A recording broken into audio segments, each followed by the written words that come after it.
booth at the gate outside when they put සුබ දවසක් වේවා මගේ රත්තරන් යාළුවනේ. එහෙනම් ගේමක් ගන්න. අද ඔයගොල්ලොත් එක්ක අද එකතු වෙලා ඉන්නේ හසිය ඩයිරිස් එක්ක. ට්‍රේඩ් කරන යාළුවන්ට අද 7 වීඩියෝ එක මම ගේන්නේ. 6 වෙනි වීඩියෝ එක මට කරන්න බැරි වුණා නේ මම කරේ නෑ. මොකද මගේ ඇනලයිස් ටිකක් ගාලා තිබ්බා මචං. මම ඉතින් ඩේලි ඇනලයිස් 9-10ක් විතර ගහනවා දැනට. මේ ඩේලි ඇනලයිස් 10 මචං කොහමයි 9ක් විතර පොඩ්ඩක් වැඩ කරලා තිබ්බා මචං. ඒකේ පොඩි ස්ක්‍රීන් ඒ කියන්නේ වීඩියෝ මේ මොකද්ද ස්ක්‍රීන්ෂොට් ටිකක් දාලා ඉවරලා මචං පොඩි වීඩියෝ එකක් දැම්මා. 6 වෙනි දවසේ නේ.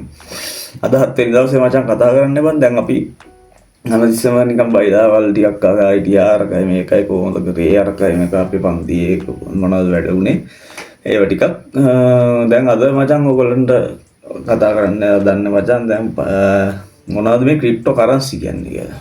ක්‍රිප්ටෝ කරන්සි මොනවද කියලා අපි කතා කරන්න හදනවා. ක්‍රිප්ටෝ කරන්සි කියන්නේ මචං නිකන් වර්චුවල් කරන්සි එකක් මචං. ඒ කියන්නේ විද්‍යුත් මාධ්‍යෙන් අපිට මේ දැන්ට ලංකාවේ තාම මචං මේ නීති ගත කරලා නැහැ මචං. මේ ගෙවන්න මචං ක්‍රිප්ටෝ කරන්සි භාවිතා කරලා ගෙවන්න බා. හැබැයි මචං තියෙනවා මේ කාලියගේ වීඩියෝ එකක් දැක්කා මචං. YouTube එකේ කාලිය දන්නවනේ. එයාගේ වීඩියෝ එකක් තිබ්බා මචං. ඔන්න මේ හරි මේ පැත්තේ හරි ඔයගලන්ට පේන්න දී වීඩියෝ එක මං එන්නේ වීඩියෝ එකේ කියනවා මචං දැන් මචං ටික එනවා මචං සෝෂල් මීඩියා හරහා ක්‍රිප්ටෝ කරන්සි ලංකාවේ ඇතුලේ මචං ප්‍රොමෝට් වෙන්න දැන් අරගෙන තියෙනවා මචං. හරිද? කලින් කර හිටියේ මචං සර්ලා කට්ටිය ක්‍රිප්ටෝ කරන්සි ගැන දන්න කට්ටිය කියලා දෙන ක්‍රිප්ටෝ කරන්සි කියලා දෙන ගන බා. දැන් පොඩ මචං සෝෂල් මීඩියා හරහා මචං මේ ලංකාවේ ඇතුලේ මචං ප්‍රොමෝට් වෙන්න අරගෙන තියෙනවා ක්‍රිප්ටෝ කරන්සි. කාලී අයියාගේ වීඩියෝ එකෙත් මචං ඔයගොල්ලන්ට බලා ගන්න පුළුවන් මේ ක්‍රිප්ටෝ කරන්සි ගැන මං පොර අන්තිමටම දාලා තියෙනවා මචං. හයි රිස්ක් එකක් කරන්න පුළුවන් සුපිරිම වැඩ බිස්නස් එක තමයි මචං ක්‍රිප්ටෝ කරන්සි.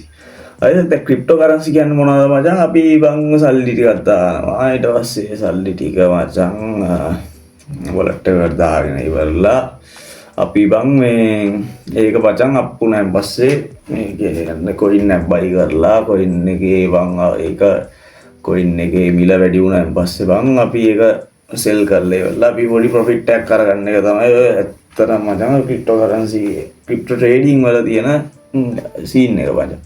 හරිද? ඕකේ තියෙනවා මචං ස්පොට් ට්‍රේඩින් කියලායි ෆියුචර් ට්‍රේඩින් කියලායි සීන් දෙකක් තියෙනවා මචං. ස්පොට් ට්‍රේඩින් වල මචං වෙන්නේ බං අපි කොයින් එක මචං මිල පල්ලෙහාට යනකම් ස්ටේබල් කොයින් එකක් වෙන්න ඕන බං. ස්ටේබල් කියන්නේ මචං පොඩ්ඩක් ඒක බං ඒක ගැන හොඳට හොයන්න ඕන මචං.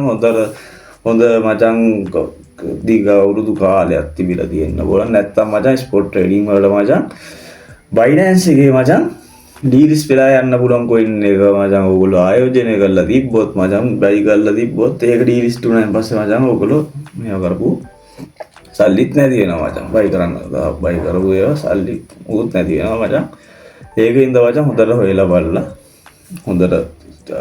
හොඳ ඉතිහාසයක් තියෙන හොඳ හිස්ටරි එකක් තියෙන කොයින් එකක් අරගෙන බලලා ඊට පස්සේ ඒකේ කොහොමද අප්ඩේට්ස් ඔක්කොම ගැන හොයලා බලලා මචං බයි කරලා ඉවරලා ඒක මචං පොඩ්ඩක් මිල ඉහළ ගියන් පස්සේ විකුණලා මචං ප්‍රොෆිට් කරන එක තමයි බං ස්පොට් ට්‍රේඩින්. ඊට පස්සේ මචං ෆියුචර් ට්‍රේඩින් කියලා තියෙනවා. ෆියුචර් ට්‍රේඩින් කියන්නේ මචං අපිට කියන්න පුළුවන් මේකේ මිල ඉහළයිද මිල පහළයිද. ඔය මිල ඉහළ යන එකයි පහළ යන එකයි මචං අපිට තොරතුරු අරගන්න තියෙනවා මචං. ෆන්ඩමෙන්ටල් නිවුස් ෆන්ඩමෙන්ටල් ඇනලයිස් එකනේ මේ ටෙක්නිකල් ඇනලයිස් කරලා ඉවරලා අපි ඒක මේ බලලා ඉවරලා ඒකට ට්‍රේඩ් කරන එක තමයි ෆියුචර් ට්‍රේඩ් කියලා කියන්නේ. හරිද? ක්‍රිප්ටෝ කරන්සි මචං දැන් ක්‍රිප්ටෝ බය මුලින්ම ආවේ මචං බිට්කොයින් කියන කොයින් එක මචං. බිට්කොයින් එක මචං ආවේ වං 2008 මචං. හරිද? 2008 තමයි මේ බිට්කොයින් එක ආවේ. ඒක මචං 2008 මචං අපේ ලංකාවේ වං රුපියල් 40ත් 50ත් අතර තමයි මචං වෙලා තියෙන්නේ. ශ්‍රී ලංකාවේ රුපියල් එක බලද්දි. හරිද? දැන් මචං කීයද දන්නවද? ක්‍රිප්ටෝ කරන්සි එක බිට්කොයින් එක මිලවා අද වෙද්දි මචං ඩොලර් 86000ක් වෙලා තියෙනවා මචං. හරිද? ඩොලර් 86000 ඔයගොල්ලෝ ගණන් කරලා බලන්න ශ්‍රී ලංකාවේ මුදලින් කීයක් වෙනවද කියලා. ඩොලර් 86ක් වෙනවා මචං. මේ ඩොලර් 86000ක් වෙනවා. ක්‍රිප්ටෝ කරන්සි එකක්. ඒක මචං ඊයට වෙනකම් මචං පොට්ටක් එන 1.26 තිබ්බ මචං ඩොලර් 1,26,000ක තිබ්බේ. ඒක මචං බෑගෙන ආවා මචං ඔක්කොම ඉතුවේ මචං අම්මට දිරි ඉවරයි.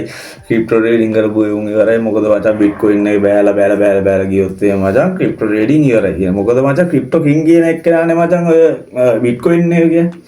බිට්කොයින් එක බෑලා ඉවර වුණා කියන්නේ නන්නත් ආරය මචං ට්‍රේඩින් ප්ලැට්ෆෝම් එක ඉවර. 80 ගානකට මචං බැස්සා ඔන්න දැන් ටික වැඩි වෙලා තියෙනවා මචං 86000 වෙනකන්. ඒක මචං සුබ ලකුණක්. අපිට ක්‍රිප්ටෝ ට්‍රේඩින් කරන්න ඉන්න කොල්ලෝ ගැම්මට මේ කොල්ලෝ ටිකට හොඳ ගුඩ් නිවුස් එකක් මචං. දැන් වැඩි වේගෙන යනවා. ඔන්න ඔගේ ආයෝජනය කරන එක තමයි මචං ක්‍රිප්ටෝ කරන්සි කියන්නේ මචං. ක්‍රිප්ටෝ මාකට් එකට මචං කොයින්ස් ආවේ මචං. මුලින් ආවා මචං බිට්කොයින්. හරිද බිට්කොයින් නේද මුලින් ආවේ. ඊට පස්සේ ආවා මේජර් කොයින් කියලා එකක් මචං. මේ මේජර් කොයින්ස් කියන්නේ මචං කොයින් එකක් නෙමෙයි මචං. පළවෙනියටම ආපු 10ට තමයි මචං මේජර් කොයින් කියලා කියන්නේ. ඊට පස්සේ ආවා මචං ඇල් කොයින් කියලා එකක්. ඇල් කොයින් කියන්නේ මචං පළවෙනි 100 කොයින් එකක් නෙමෙයි බං. ඒකත් මචං කොයින් කිහිපයක්. පළවෙනි 100 ඇතුලේ තියෙන කොයින්ස් ටික තමයි මචං ඇල් කොයින් කියලා කියන්නේ. ඊට පස්සේ මචං මීම් කොයින් ටිකක් මීම් කොයින් කියලා ආවා මචං. ඊට පස්සේ ඒක මචං කොයින්ස් වැඩිම කොයින්ස් තියෙනවා මචං බර ගානක් මචං. ඔය මීම්ස් කොයින්ස් කියන කැටගරිය මචං. ඒකේ මිල අඩුයි මචං, ඉල්ලුමත් අඩුයි. ඒ කියන්නේ මචං ඔය මීම් කොයින් එකක් අරගත්තොත් එහෙම මචං ඒකේ එන මිල පට්ට අඩුයි. ඒ වගේම මචං ඉල්ලුමත් අඩුයි. ඒ කියන්නේ වැඩි ආයෝජනය කරන්නේ නැහැ මචං ඒ වගේ. ඊට පස්සේ මචං අලුතෙන් එන කොයින්ස් ටිකක් තියෙනවා AI කොයින්ස් කියලා. ඔන්න ඔය ටික තමයි මචං ආපු පිළිවෙල මචං. බිට්කොයින් එක ආවා, ඊට පස්සේ මේජර් කොයින්ස් ටිකක් ආවා, ඊට පස්සේ ඇල් කොයින් ටික ආවා, ඊට පස්සේ මීම් කොයින් ටික ආවා, අන්තිමට මචං එනවා AI කොයින්ස් ටික. ඊට පස්සේ මචං මේ ක්‍රිප්ටෝ ට්‍රේඩින් සීන් එකේ මචං බිට්කොයින් එකත් එක්ක තමයි බං හැම එකක්ම යන්නේ. එතකොට මචං ඒ කියන්නේ බිට්කොයින් එකේ මිල වැඩි වෙනවා නම් එහෙම මචං අනිත් කොයින් වලත් මිල ෂේප් එකේ වැඩි වෙගෙන යනවා. හරිද? ඊට පස්සේ බිට්කොයින් වල මිල මචං අඩු වෙනවා නම් බං අනිත් කොයින් වලත් මිල ෂේප් එකේ අඩු වෙගෙන යනවා. ඊට පස්සේ මචං තියෙනවා බං මේ ක්‍රිප්ටෝ කරන්සි සීන් එකේ බං ඇනලයිස් මෙතඩ් දෙකක් තියෙනවා මචං. ඒක මචං ෆන්ඩමෙන්ටල් පළවෙනි එක මචං, දෙවෙනි එක ටෙක්නිකල්. වැඩිදුර තොරතුරු සඳහා ඔයාට පොඩ්ඩක් රැඳිලා ඉන්නවා මචං අපේ ඉතුරු බ්ලොග්ස් ටිකත් එනකම්. ඔයාට සුපිරිම ප්ලේස් එකක් කියනවා අනිවාර්යෙන්. මේවා ඉගෙන ගන්න මුල සිට මචං බිඳුවේ ඉඳන් මචං ආයෙත් 100%ක් දක්වා මචං කියලා දෙනවා. ඒක ගැන මට ෂුවර් කරන්න පුළුවන් මචං. හැබැයි මචං මම නම් වැඩ කරා සුද්දා. හරිද? වැඩ කරන එකෙක්ට මචං ගේමක් ගහන්න සුපිරිම තැනක් ගැන මම ඔයාලට කියනවා. 30 වෙනි වීඩියෝ එක වෙනකන් ඉන්න වෙනවා. නැත්තම් ඕගොල්ලන්ට මේවා ටික බලන්න නැතුව 30 වෙනි වීඩියෝ එක ඇවිල්ලා ෂේප් එක බලා ගන්න පුළුවන්. හැබැයි මචං මගේ අත්දැකීම් ටිකත් එක්ක මම ඔයාලන්ට කියන්නේ මේ ටික පොඩ්ඩක් බලාගෙන යන්න. මේ ටික බලාගෙන ගිහිල්ලා මම ඔයාලට පොඩ්ඩ චුට්ට දෙනවා. පොඩ්ඩ දෙන්නේ මචං. හරිද? පොඩ්ඩ දීලා අන්තිමට මම කියනවා එන්න පුළුවන් ක්ලාස් එක ආයෙත් මේ වීඩියෝ සීරීස් එකත් බලාගෙන ඕගොල්ලන්ට ඒ ක්ලාස් එකට ගියාගෙන ආයෙත් සුපිරිම මේ චරිතයක් වෙන්න පුළුවන් මචං. සුපිරි වැඩක් වෙන්න පුළුවන් ආයෙත්. හැබැයි මං කරන ටිකම මචං උඹලත් කරන්න ඕන. නැත්නම් නම් ඉතින් වැඩක් වෙන එක පොඩ්ඩක් අමාරුයි මචං. හරිද? ඒ කියන්නේ මම පොඩ්ඩක් කාලයක් දෙන්න ඕන මචං. කැප කරන්න දවසට පැය දෙකක් තුනක් ඔයාලා දෙන්නම ඕන මචං මේ ක්‍රිප්ටෝ ට්‍රේඩින් සීන් එකට මචං. අනිවාර්යෙන් මචං ඇනලයිස් 8ක් 10ක්වත් ගහන්න ඕන මචං දවසට. නැත්නම් එහෙම මචං අපිට ප්‍රැක්ටිස් එකක් එන්නේ නැහැ නේද? ප්‍රැක්ටිස් එක ගිහලා ඊට පස්සේ එකපාර මචං හැබැයි මේ ට්‍රේඩින් සීන් එක මචං හදිස්සි වෙලා කරගන්න පුළුවන් සීන් එකක් නෙමෙයි බං. හරිද? හදිස්සි වෙලා කොහොම මුකුත් කරගන්න බෑ මචං. ඉවසන්න ඕන මචං. සයිකොලොජි තියෙන්න ඕන මචං. හික්මීම තියෙන්න ඕන මචං. මේ ගේම ගහන්න නම්. මේවා ආපු ගමන් ට්‍රේඩින් කරන්න රකයි. යකෝ මම තාම බයිනෑන්ස් මේ ඇප් එකක්වත් ඩවුන්ලෝඩ් කරලා නැහැ බං. උඹලට කියන්නේ.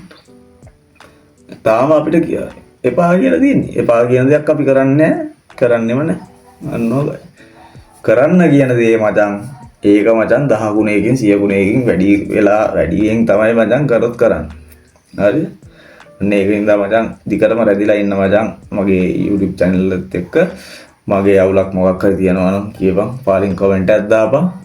මම කතා කරන විදිහේ මගේ වෙන්න ඕන දේවල් උඹලට වෙන්න ඕන දේවල් හරිද මේ ඊට පස්සේ මචං තියෙනවා මචං P2P කියලා සීන් එක බං ඒ P2P සීන් එක තමයි බං අපි දැන් අපි ශ්‍රී ලංකාව උදාහරණයක් විදියට ගත්තොත් එimhe ශ්‍රී ලංකාවේ රුපියල් මචං දාලා මචං USDT කරගන්න එක තමයි මචං ඔය P2P සීන් එකේ තියෙන්නේ ඊට පස්සේ බං ඒ coin හැදෙන සීන් එකක් තියෙනවා බං හරිද දැන් US ඩොලර් එක මචං ක්‍රිප්ටෝ මාකට් එකේදී මචං USDT වෙනවා මචං ඒක හැදෙන්නේ මචං BTC එක දැන් මේ USDT කියන්නේ US ඩොලර් එක තෙද වෙලා මචං වැටෙනවා මචං ඒ කියන්නේ ස්ටේබල් coin හතරක් තියෙනවා මචං හරිද USDT BUSDT ඊට පස්සේ USDC FDUSD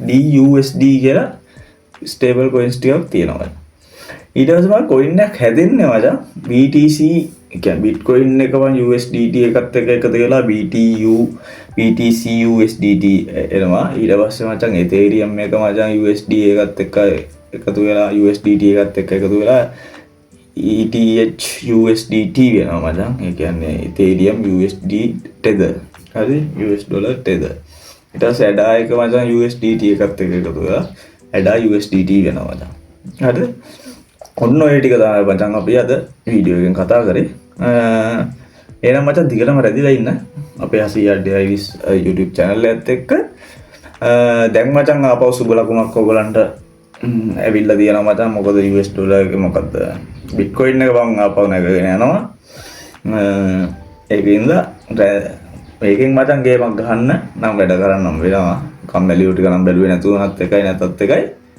වැඩ කරන එකෙන් මාත් එක්ක සෙට් වෙලා හිටපන් ඔන්න එහෙනම් අපි මචං දවස් 7 වෙනි දවසේනොත් අද ඉවර කරනවා එහෙනම් වීඩියෝ එක ජය වේවා බුසරණයි ආදරේ උඹලා හැමෝටම